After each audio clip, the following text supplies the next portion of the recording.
Chicken semi ಗ್ರೇವಿಗೆ ಮೊದಲೇ marinate ಮಾಡ್ಕೊಂಡು ಇಟ್ಕೊಂಡಿರೋ chicken, ಒಂದು 2 ಈರುಳ್ಳಿ ಸ್ಲೈಸ್ ಮಾಡಿ ಇಟ್ಕೊಂಡಿದ್ದೀನಿ, ಒಂದು ಹಸಿಮೆಣಸಿನ್ಕಾಯಿ, ಸ್ವಲ್ಪ ಗಾರ್ನಿಷ್ಗೆ ಕೊತ್ತಂಬರಿ ಸೊಪ್ಪು.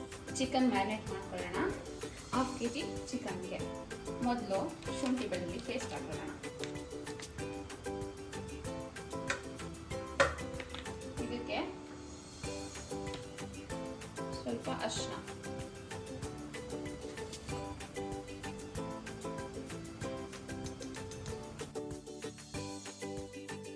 ಹೋಲ್ ಎಗ್,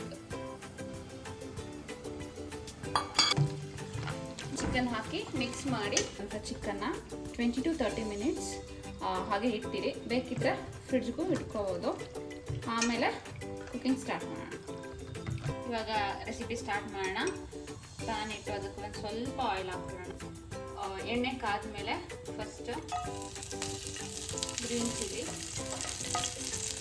ಆಮೇಲೆ ಹೆಚ್ಚಿಟ್ಕೊಂಡಿರುವಂಥ ಈರುಳ್ಳಿನ ಹಾಕಿ ಗೋಲ್ಡನ್ ಬ್ರೌನ್ ಬರೋವರೆಗೂ ಫ್ರೈ ಮಾಡ್ಕೊಳ್ಳೋಣ. ಈರುಳ್ಳಿ ಗೋಲ್ಡನ್ ಬ್ರೌನ್ ಬಂದಿದೆ. ಇವಾಗ ಮ್ಯಾರಿನೇಟೆಡ್ ಚಿಕನ್ನ ಇದಕ್ಕೆ ಆ್ಯಡ್ ಮಾಡೋಣ.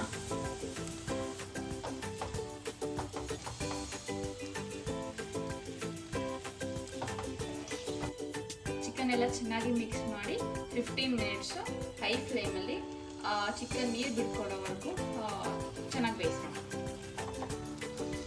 ಮಸಾಲ ಫ್ಲೇವರ್ಸ್ದು ಸ್ಮೆಲ್ ತುಂಬ ಚೆನ್ನಾಗಿ ಬರ್ತಿದೆ. ಸ್ವಲ್ಪ 5 more ಮಿನಿಟ್ಸ್. ಇವಾಗ ಲಿಡ್ ಓಪನ್ ಮಾಡಿ ನೋಡೋಣ. ನೋಡಿ, ಚಿಕನಲ್ಲಿ ಎಣ್ಣೆ ಎಲ್ಲ ಚೆನ್ನಾಗಿ ಇಟ್ಕೊಂಡಿದೆ ಅಂದರೆ ಸೊ 100% ಚಿಕನ್ ತುಂಬ ಚೆನ್ನಾಗಿ ಬಾಯ್ಲ್ ಆಗಿದೆ. ಲಾಸ್ಟಲ್ಲಿ ಕೊರಿಯಾಂಡರ್ ಹಾಕಿ ಗಾರ್ನಿಷ್ ಮಾಡಿ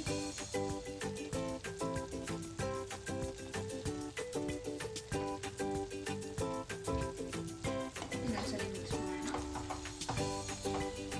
ಗ್ರೇವಿ ರೆಡಿಯಾಗಿದೆ. ರೆಸಿಪಿನ ಟ್ರೈ ಮಾಡಿ, ಟೇಸ್ಟ್ ಮಾಡಿ, ಇಷ್ಟ ಆದರೆ ಲೈಕ್ ಮಾಡಿ, ಕಮೆಂಟ್ ಮಾಡಿ, ಶೇರ್ ಮಾಡಿ ಆ್ಯಂಡ್ ಪ್ಲೀಸ್ ಸಬ್ಸ್ಕ್ರೈಬ್ ಮಾಡಿ.